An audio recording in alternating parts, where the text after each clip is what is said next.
أعوذ بالله بسم الله والصلاة والسلام على رسول الله محمد بن عبد الله عباد الله السلام عليكم ورحمة الله تعالى وبركاته أمبادي تبي شرف الله جبا ومي أوفو كولي ماندو كنيما دالله كدل الله سبحانه وتعالى في علاك هنا ناكا كشناكا بركة لكو جدي كو تشاياننا وكلنجلنا بلا جلنكا نوافل رمضان أما في سنغلو نفلاو ديلي كنا أو بي أو دي سانفي yani ange bishui na nafla diauma ikadonga fo ame awla donia ka fo sungalo belebele abi kunche ni sadakatu do dilie me nabi wele ko sadakatu fitr aw ka fo sadakatul abdan sadakatul fitr ale sadakai anyinina jaga nonia dodo nga ale tibo na folola ikadonga fo ale bi bo ni sorofendo de la amina munu site sisan ka damine malo ta se kaba nyo ona nyogona wal matamaro la kirabaka lakal nona o kuma na fe ale jaga yere na kunye mi ale nana ka ni de sanuya ya do jaga doyin o be di wala saka na folo sanuya me ale jaga yere de bi di wala saka adibaga ni kun sanuya ka bo sungalo belebele kono fili munu yi sori ka barala ki ni kun sanuya ka bo o filiula o kuma na fe sadakatul fitr a kodo ana dikun do fene wala sa adon abina dimuno ma ko lo kare ka bo deli ani tanga siga ani miskina yako ku ka bolo soro noyala selido soro madafe sadaka fitr abidi mana minani seli kalo na idona ka foko kalo jora ka damina wati la foka ta se seli kenama o be ya di wati hal na ya soro la don ma son chaman tara ka fo ki ka to fajir kena ke ci ka dam na fajir kena ci lila ka tabla yani ka ta sel kenana ko oye adiwati mana fa hake o de sa'uwi mure nyankele ala kira baka mure o nyankele o de be di moko kelen tokola ale jaga in farda yalendo cheka farda yalendo musoka demsani moko koroba farda yalendo abela jelenka hali de mi boloni ye asoro na sorola bi ni shini zakatal fitri bi wajibiya ike abo atogola na sebe yi o kuma na fe ale koni ye jaga do ala kira bako aka shun baraji dlonendo ko foka ale boka di amana ale boka di kuma na mina ko shun baraji be soroka atayoro soro ninga soroka sero soro famu chiko ma Allah subhanahu wa ta'ala ke odiama ni ambora e bitu ye sungalo tletan tlemuga anikele o kuma na fe mugani flashu na fla amina boka wode di awma bishuina الليلة الثاني وعشرين شموغا أن فلانا نفلا ركعتان وببركة فلما يقرأ في كل ركعة بفاتحة الكتاب ركعة كلا ركعة كلا بفاتحة كلا دفشين كلا سورة أعلى نو يسبح اسم ربك الأعلى سورة يبي وكلا شين كلا سورة القدر إنا أنزلناه في ليلة القدر يبي وكلا شين سبا سورة الإخلاص نو يقول هو الله سورة iba kalan shen saba muawizataini no ye suratu falak yani suratu nasi qul a'udhu birabbil falak yani qul a'udhu birabbin nas ibo sura in fla bela jelen fene kalan shen saba saba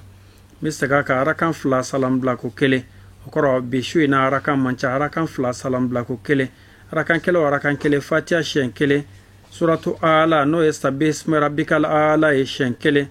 inna anzalnahu fi laylatil qadri شين سبا قل هو الله أحد شين سبا معوذتين نوي قل أعوذ برب الفلك شين سبا قل أعوذ برب الناس شين سبا نياك على كامن أمبلو وردي ممي على ودي يا شهيد يا شهيد يا شهيد يا شهيد شين كمي على كامن أنكلنجلنا بلا جلمبلو فولين وليماندو أمي ولا ساو ما أمنو تنسغلين دو أنا مالكونا أني مالكو كان نوافل رمضان kabi kalo in jora anka na wala ka a laje anfe ninga segin ka a baro ke shu konnana ala ke keneyaw di anye ake ka keneya munun to ana ala ke olu jidi bana bato ala ko bela jelen keneya munun be docteur sola ala ke u segin so ka lafiya di ani u kelengele na bela jelema foleni walmando obi awiye an sheria bagaw malikono ani malikoka an ka damandaw la bugufiyaw la wɛrɛdaw la togodaw la fo ka taa se an ka burusi kɔnɔ dugu kelen-kelenna bɛɛ lajɛlen ma an bɛ aw fo a ka ɲamadali la ka foli la kumaba di sababu ɲuman ma ale min ka sababu kɛra ka nin tele belebele in sigi sen kan ni ka tila ka nin émission nafama ninnu sigi sen kan ka aw ɲɛnafin bɔ kalo belebele in kɔnɔ ahlil makam Sayyid Sharif Usman Madan Haidara cɛ kelen tɔgɔ caman kinibolo bɛ cɛ min na ni numanbolo tɛ a la ale min bɛ a bɔ k'a di su ani tile wallahi Sharif Usman Madan Haidara a bɛ resuwali min kɛ ka mɔgɔw bisimila a bɛ min bɔ k'a di o de ka ca min mina di a yɛrɛ ma ye ale bɛ yen silamɛya jigi kɔrɔ falaw ni yatimɛw jigi kɔrɔ dɛsɛbagatɔw jigi kɔrɔ ka u dɛmɛ san kalo 12 kɛrɛnkɛrɛnnenya la nin sunkalo in na bolofa bɛ nin waati ta kan nin sunkalo belebele in kɔnɔ sisan Sherifukɛ ye sukaro bɔrɔ min di a ye malo bɔrɔ min di a ye sun doni nɔgɔya mɔgɔ min ma ka suntigɛ di maa min ma ni Allah subhanahu wa ta'ala tɛ maa si tɛ a hakɛ dɔn ni Sherifukɛ in ye maa min ɲɛ da alikaba ka i ka t'i ka farida 5 na bɔ i kana o jate taara bi fo mɔgɔ 546 la anw bɛ min kalama n'i y'o miliyɔn jate o ye wari caman ye dɛ o tuma na fɛ Sherifukɛ ale n'a nɔfɛ mɔgɔw olu ko baara de ko nka kuma in an kɛ o to yen o tuma na fɛ e min ko Sherifukɛ donna ta a bɔra ta i ye mun kɛ an k'an cɛsiri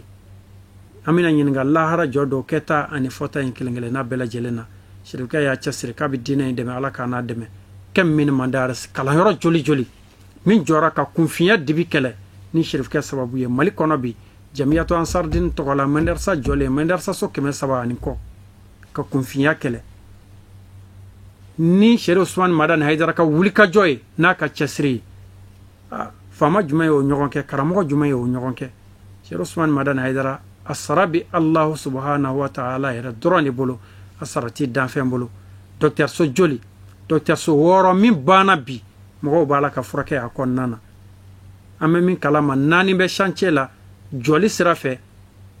olu baara ma ban fɔlɔ nka 6 banna banabaatɔw b'a la ka furakɛ olu minnu kɔnɔ k'a daminɛ Faba la yan Bamakɔ dɔkitɛriso banna yan miliyari 1 ani kɔ k'a jɔ Bangoni Jɛginɛbugu la mɔgɔw b'a la ka furakɛ a kɔnɔna na a dɔrɔmɛ bɛɛ bɔra Jamiyatu Ansardin de kunna ni Sherif Usman Madan Haidara ka yirali n'a ka cɛsiri a n'a ka wulikajɔ ye jamana ye min don a la o ye dɔkitɛriso bannen jamana ɲɛmɔgɔ taara k'a dayɛlɛ k'a fɔ nin ɲɔgɔnna dɔkitɛriso Haidara e ye nin jɔ yan o kumana fɛ n bɛ sira dilan walasa mɔgɔw kɛ dɔkitɛriso in sɔrɔ lafiya la jamana ɲɛmaa ye o sira da ni ka sɔrɔ ka dɔkitɛriso k'a lajɛ ko kɛnɛya tigilamɔgɔw ko yɔrɔ dɔw kan ka kɛ a la 50,000,000 a ye o di a yɛrɛ ka mɔgɔw ma k'a ye taa o baara kɛ a la ka kilimu don yɔrɔ dɔw la n'i ɲininka ka gazi don yɔrɔ dɔw la 50,000,000 o ye jamana ye min don dɔkitɛriso in na Jamiyatu Ansardin tɔndenw ye miliyari 1 ani kɔ u y'o don dɔkitɛriso in na ka u faso dɛmɛ ni a ye wa sɛbɛnnen tɛ a da la ko silamɛw de bɛ furakɛ yan bɛɛ bɛ furakɛ a kɔnɔna na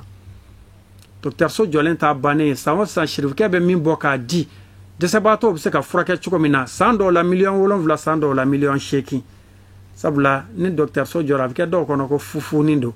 o kumana fɛ Sherifukɛ bɛ tila k'a bolo don a kunna tuguni ka maa dama min furakɛ ye k'u ka ordonnances san hakɛ foyi tɛ a la an bɛ Sherifukɛ fo ka dɔkitɛriso in baarakɛla bɛɛ lajɛlen fo k'a fɔ kɛnɛya ala k'o di an kelen-kelenna bɛɛ lajɛlen ma sigida caman ala k'o yira an na a k'an bɛ diɲɛ waati wɛrɛ wa shukran lakum fi amanillah